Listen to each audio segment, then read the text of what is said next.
Theatre stunt তোকে দাওয়াত দিয়েছি, তুই আমার বলবি না? না না আসতে তুমি মানে এই কথা বললা কেন আমারে? এডি দাস মানে থামাস না। না না তুমি কি কথা কই কাটতে চাইতেছো? না না থিয়েটার দাওয়াত আমার বলবি না?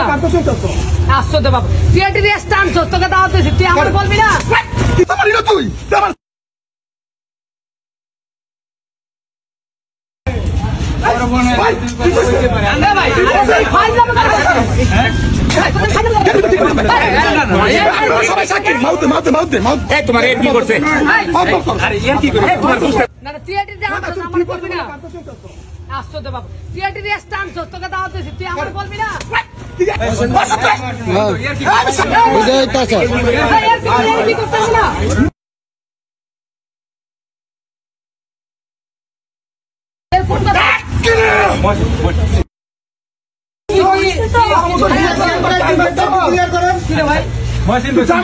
চট্টগ্রামের জামালটা লাখ লাখ টাকা এইটা করছে এইটা করছে মিডিয়া পার্সন লোক 10,000 টাকা দিলে 1 টাকা দিতে